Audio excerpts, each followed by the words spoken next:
Hello welcome जय हिंद प्यारे दोस्तों फॉर्मेटिव स्टडी में आपका स्वागत है। आज इस वीडियो लेक्चर में हम देखिए बाल विकास के जो संभावित प्रश्न हैं यानी जो संभावित मॉडल पेपर है ये आज हम सॉल्व करेंगे। इसमें हमने वही क्वेश्चन शामिल किए हैं जो कि आने वाली परीक्षा में पूछे जाएंगे। ठीक है, तो आराम से इनको समझना है और इनको देखिए ये सारे क्वेश्चन को आपको तैयार कर लेना है। इसमें देखिए हमने बहुविकल्पी प्रश्न भी लिए हैं, ठीक है? ऑब्जेक्टिव टाइप भी क्वेश्चन लिए हैं और अतिलहुत्तरी क्वेश्चन भी हैं और लघुत्तरी क्वेश्चन भी इसमें शामिल किए गए हैं। यानी पूरा मॉडल पेपर ही है आपका, ठीक है? तो टोटल क्वेश्चन कितने हैं? 40। समय देखिए आपका 2 घंटे का समय होता है, 50 का पूर्णांक होता है, ठीक है? तो चलिए क्लास को स्टार्ट करने से पहले हम आपको बता दें अगर आपने अभी तक पूरा सिलेबस चैप्टर वाइज नहीं पढ़ा है तो प्लेलिस्ट बनी है, आप वहाँ से जो भी विषय पढ़ना चाहते हैं, आप पढ़ सकते हैं, ठीक है? तो देखिए पहला प्रश्न आते हैं पहले क्वेश्चन पर। बाल विकास की प्रमुख अवस्थाएं। तो बाल विकास की कितनी अवस्थाएं हैं? 3 अवस्थाएं हैं, ठीक है। नेक्स्ट क्वेश्चन है अधिगम का प्रमुख उद्देश्य। अधिगम का प्रमुख उद्देश्य क्या है? तो अधिगम का प्रमुख उद्देश्य होता है व्यवहार में परिवर्तन। थार्डाइक ने अधिगम के लिए कौन सा सिद्धांत दिया है? अनुकरण का सिद्धांत या अंतर्दृष्टि सिद्धांत, प्रयास या त्रुटि सिद्धांत? तो देखिए राइट ऑप्शन होगा प्रयास एवं त्रुटि का सिद्धांत। अगला प्रश्न है बुद्धि लब्धि का सूत्र। तो देखिए बुद्धि लब्धि का सूत्र क्या होता है? तो देखिए बुद्धि लब्धि का सूत्र होता है मानसिक आयु बटे वास्तविक आयु गुणे 100। तो राइट ऑप्शन होगा सा। ठीक है। अगला क्वेश्चन है कौन सी अवस्था को सुनहरी अवस्था कहा जाता है? तो बाल्यावस्था को कहा जाता है सुनहरी अवस्था। बालक में नैतिक विकास की नींव किससे पड़ती है? तो बालक में देखिए नैतिक विकास की नींव परिवार से पड़ती है। कहाँ से? परिवार से। बाल विकास को प्रभावित करने वाला जैविक कारक कौन सा है? तो देखिए बाल विकास को प्रभावित करने वाला जैविक कारक है पोषण। ठीक है, राइट ऑप्शन होगा पोषण। सृजनात्मकता का संबंध है तो राइट ऑप्शन होगा देखिए सोचने की क्षमता से। किससे? सोचने की क्षमता से। अगला क्वेश्चन है अधिगम में सबसे प्रभावशाली विधि। तो अधिगम में देखिए सबसे प्रभावशाली विधि है अनुकरण। ठीक है। नेक्स्ट क्वेश्चन है कोहलर का प्रयोग किस पर हुआ? यानी कोहलर ने किस पर प्रयोग किया? कुत्ता पर, बंदर, चूहा या बिल्ली? तो कोहलर ने देखिए बंदर पर प्रयोग किया। चलिए अगले प्रश्न पर आते हैं। नेक्स्ट क्वेश्चन है पीटी नन का संबंध है। तो देखिए पीटी नन का संबंध है किशोरावस्था से। ठीक है। प्रेरणा शब्द का अर्थ है बाहरी दबाव, सीखने की इच्छा, यादाश्त या समझ? तो राइट ऑप्शन होगा देखिए सीखने की इच्छा। अगला क्वेश्चन है अधिगम का सबसे महत्वपूर्ण घटक अभ्यास, स्मृति, अनुकरण, प्रेरणा? तो अधिगम का सबसे महत्वपूर्ण घटक है प्रेरणा। व्यक्तित्व के बाह्य पक्ष को कहते हैं बहिर्मुखी। ठीक है। बालक का पहला विद्यालय होता है तो देखिए विद्यालय, समाज, घर, पुस्तक। तो बालक का जो पहला विद्यालय होता है घर होता है। ठीक है। अब चलिए हम आते हैं अतिलुत्तरी प्रश्नों पर। तो देखिए अतिलुत्तरी क्वेश्चन का पहला प्रश्न है बाल विकास क्या है? बालक के शारीरिक, मानसिक, सामाजिक, नैतिक एवं बौद्धिक विकास की प्रक्रिया को बाल विकास कहते हैं। ठीक है। अतिलुत्तरी प्रश्नों में बस आपको 1 लाइन या 2 लाइन में आंसर देना है। ठीक है, ज्यादा लिखने की जरूरत नहीं है। अधिगम का अर्थ लिखिए।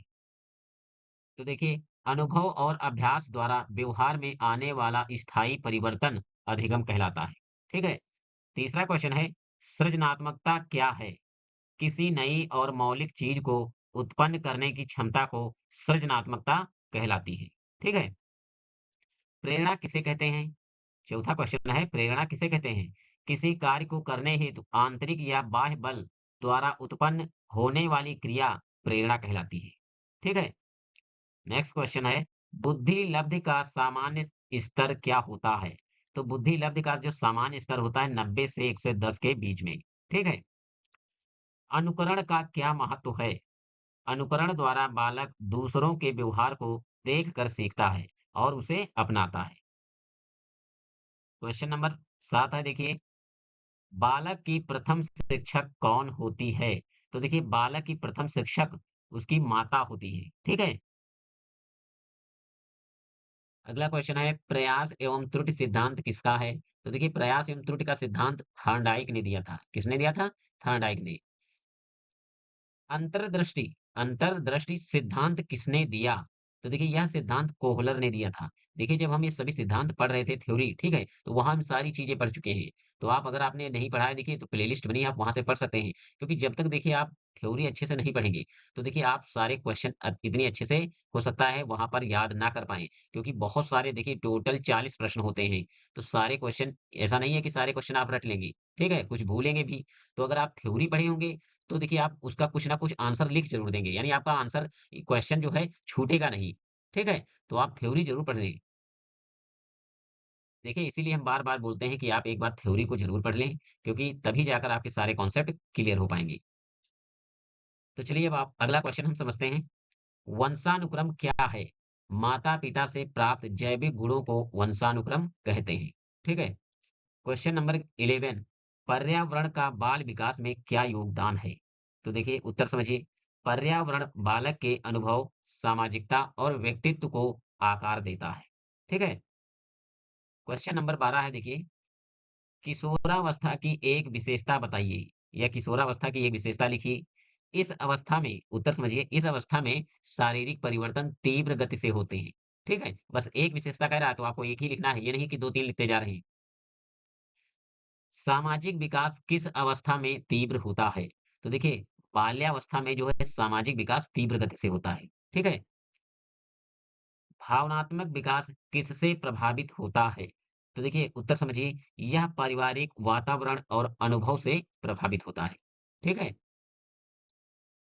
अगला क्वेश्चन है, स्मृति किसे कहते हैं? पूर्व में सीखी गई बातों को दोबारा याद करना स्मृति कहलाती है। ठीक है? देखिए हमने अतिलहुत्री प्रश्न कर लिए। 15 प्रश्न हमने ऑब्जेक्टिव टाइप और 15 प्रश्न अतिलहुत्री। टोटल कितने क्वेश्चन हुए? 30। अब हम आते हैं लघुत्तरी प्रश्नों पर। ठीक है? तो देखिए क्वेश्चन नंबर 1 है, बाल विकास की अवस्थाएँ विस्तार से लिखिए। तो देखिए, बाल विकास की प्रमुख 3 अवस्थाएँ हैं। पहली ये देखिए शैशवावस्था 0 से 6 वर्ष, इस दौरान शारीरिक विकास तीव्र होता है, ठीक है? अगली अवस्था है बाल्यावस्था 6 से 12 वर्ष, सामाजिक और बौद्धिक विकास का समय है, ठीक है? अगला है देखिए किशोरावस्था 12 से 18 वर्ष, भावात्मक यानी भावनात्मक और नैतिक परिवर्तन की अवस्था है, ठीक है?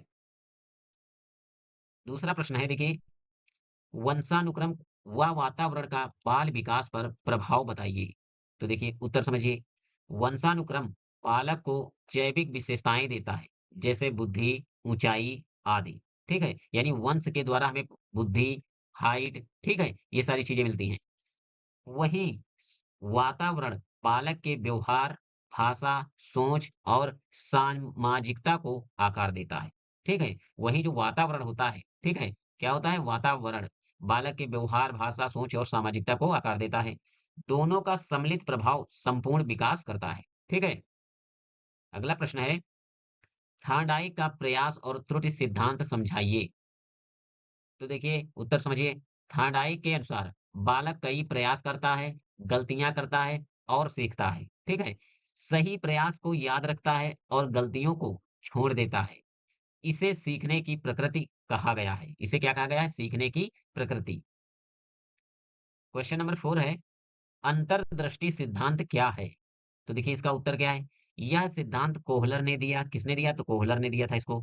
इसमें समस्या का समाधान अचानक समझ में आता है। यानी इसमें जो समस्या का समाधान है ये अचानक से होता है। ठीक है? इसे आह अनुभव भी कहा जाता है। ठीक है? अगला है देखिए क्वेश्चन, प्रेरणा का क्वेश्चन नंबर 5 है, प्रेरणा के प्रकार बताइए। तो देखिए प्रेरणा जो है 2 प्रकार का होता है यानी 2 प्रकार की होती है। आंतरिक प्रेरणा जैसे मन से उत्पन्न इच्छा, बाह्य प्रेरणा इनाम, दंड आदि द्वारा। ठीक है? तो प्रेरणा के कितने प्रकार होते हैं? आंतरिक प्रेरणा और बाह्य प्रेरणा।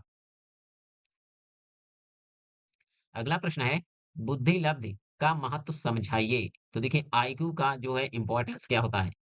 यह बालक की मानसिक क्षमता का मापदंड है। यानी बच्चे की देखिए मानसिक क्षमता का मापदंड किया जाता है यानी मापा जाता है। इससे यह पता चलता है कि बालक किस स्तर की सोच और समझ रखता है। ठीक है? सृजनात्मकता के 3 गुण बताइए। तो देखिए मौलिकता होती है, प्रवाहिता होती है और लचीलापन होता है। ठीक है? जो क्रिएटिव चाइल्ड होते हैं, उसमें क्या होती है? मौलिकता, प्रवाहिता, लचीलापन। चलिए अगले प्रश्न पर आते हैं। अनुकरण द्वारा सीखने का तात्पर्य स्पष्ट कीजिए। क्वेश्चन नंबर 8 है, बालक दूसरों को देखकर सीखता है, ठीक है? माता-पिता, शिक्षक या साथियों का व्यवहार देखकर उनका अनुसरण करता है। यह प्रारंभिक अधिगम का मुख्य स्रोत है। यानी अनुकरण जो है बच्चा देखकर सीखता है, शिक्षक को, साथियों को, ठीक है? और माता-पिता के व्यवहार को। क्वेश्चन नंबर 9 है, सामाजिक विकास के 4 स्रोत बताइए। ठीक है? तो देखिए सामाजिक विकास के 4 स्रोत कौन-कौन से हैं?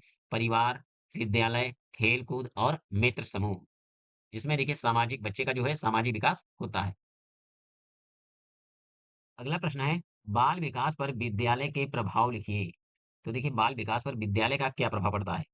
विद्यालय बालक को सामाजिक, बौद्धिक और नैतिक विकास के अवसर देता है, ठीक है? विद्यालय से देखिए बालक के सामाजिक विकास होता है, बौद्धिक विकास होता है और उसका नैतिक विकास होता है, ठीक है? शिक्षक मार्गदर्शक की भूमिका निभाते हैं, जो शिक्षक होते हैं, बच्चे को देखिए गाइड करते हैं, ठीक है? समूह कार्य, अनुशासन और मूल्य शिक्षा मिलती है, यानी विद्यालय से समूह कार्य, अनुशासन और मूल्य शिक्षा मिलती है, ठीक है? तो देखिए एक हमने पूरा मॉडल पेपर सॉल्व किया, इसमें कुल प्रश्न 40 थे, ठीक है? टोटल क्वेश्चन 40 थे। ये पूर्णांक देखिए पहले भी बता चुके हैं 50 नंबर का होता है।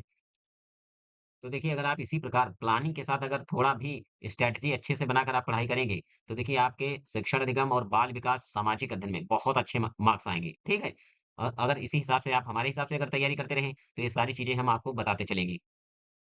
बस आपको लगातार पढ़ाई करते रहना है और सेल्फ स्टडी ज़्यादा करना है, ठीक है? अब इधर-उधर के चक्कर में ज़्यादा मत पड़िए, ज़्यादा से ज़्यादा देखिए आप सेल्फ स्टडी पे फ़ोकस करिए जिससे कि आप जो चीज़ें पढ़ चुके हैं, क्योंकि आपका सिलेबस पूरा हो चुका है, पूरा सिलेबस आप पढ़ ही चुके होंगे। अगर नहीं पढ़े हैं, तो आप सिलेबस पूरा पढ़ लीजिए और इसके बाद ज़्यादा से ज़्यादा आप रिवाइज़ करिए, ठीक है? और जितने इम्पोर्टेंट क्वेश्चन हैं, वो हम देखिए समय समय पर देते जाएँगे आपको। तो चलिए आज की क्लास को हम यहीं पे विराम देते हैं, मिलते हैं नेक्स्ट क्लास में, ठीक है? नेक्स्ट टॉपिक के साथ, तब तक के लिए जय हिंद।